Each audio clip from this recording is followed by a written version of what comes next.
Ayan, so magandang araw mga kababayan. Nandito tayo sa Astrodome. So, anong oras pa lang? Alas 12, sobrang dami na pong tao. Bali, ang event kasi is alas 3 pa. Pero, 12 pa lang. Kanina pa nga ata mga kababayan, mga 10, something ganyan.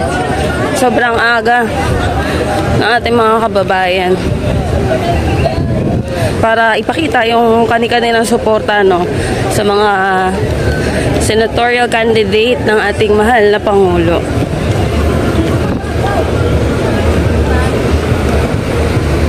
Ayan.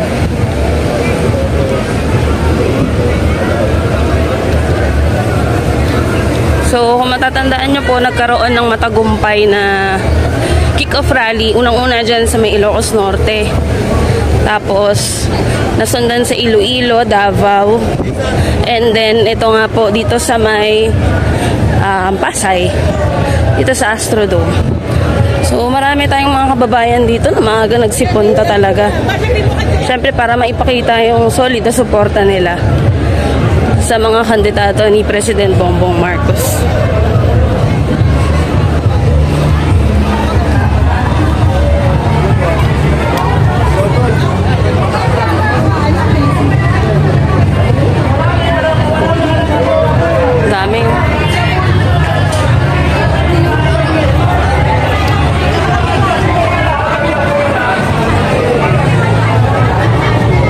Dito. Makakapasok na ba tayo?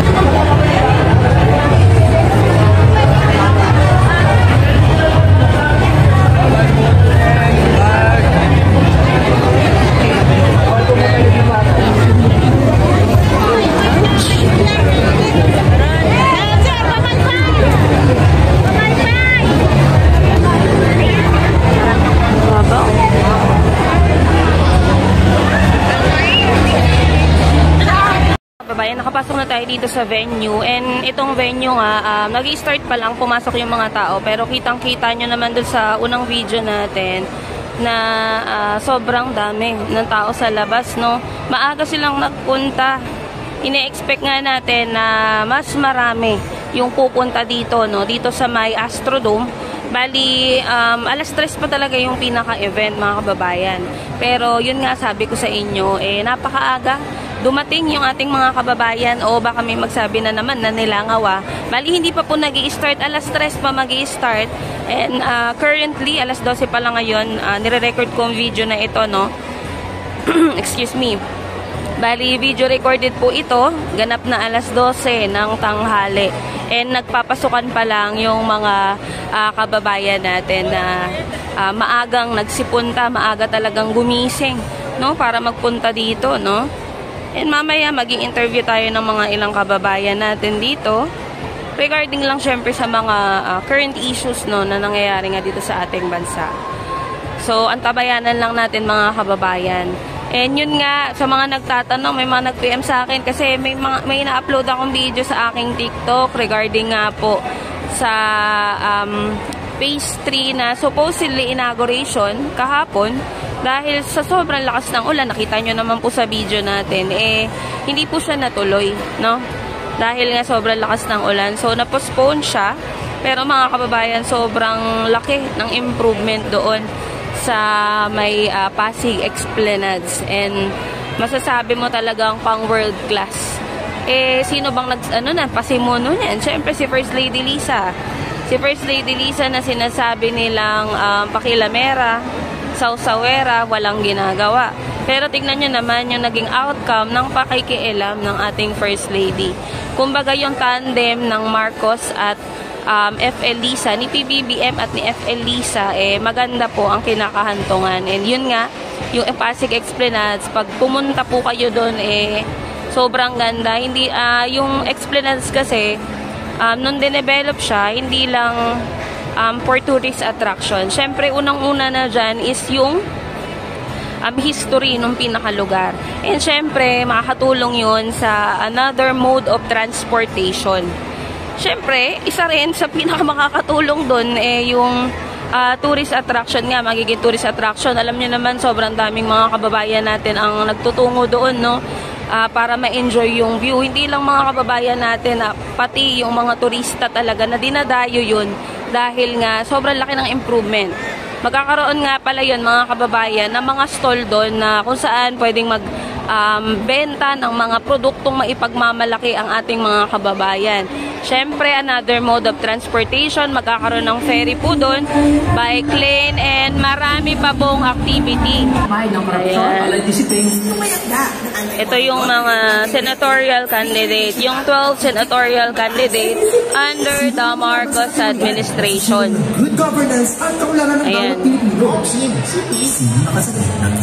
So mga kababayan ha, yung mga magbabalak na kumuha ng video na to, kung kukunin nyo yung video, kumpletuhin nyo na, no? Ito po ay nagsisimula pa lamang.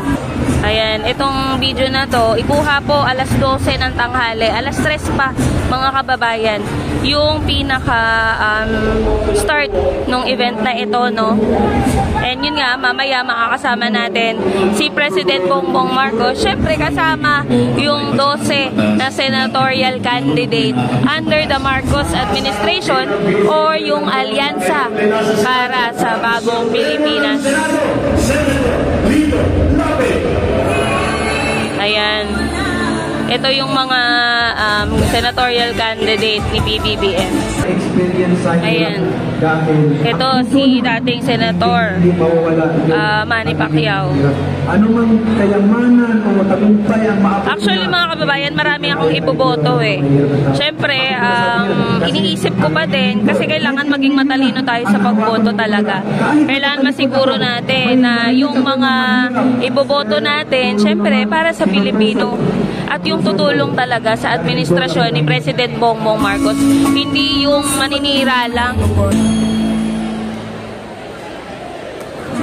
Si Senator Francis Tolentino? Ayan, yung mga ano nila yan. Sipag mag-aral. Ayan o, padagdag ng padagdag yung tao. Parami ng parami. Mamaya, punong-puno na to mga kababayan. Pagpatak ng alas 3, parang wala pang alas 3, mapupuno na eh. Oh. Marami pang tao sa labas kanina. Mga tol, ano pa po may paglilingkod ko sa inyo? Dagdagan, benepisyo, punuan, laging better. Kaya sa Makati, better. At para sa lahat, dito dapat better. Ayan, si Mayora Abibinay ng Makati. Isa rin yan sa mga iboboto natin, no, pagka-senador. Kasi ano talaga, nakita na natin kung gaano kagaling mamuno dito sa Makati yan.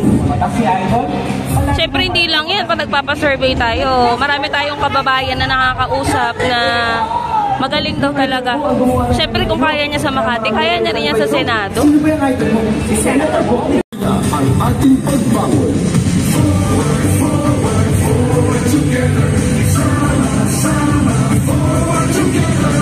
Lalong ibilis, lalong kaganda ang ating pagbangon. Katulong ng ating mga kabisig sa Senado. Apalos, Binay, Revilla, Cayetano, Lacson, Lapid, Pacquiao, Soto,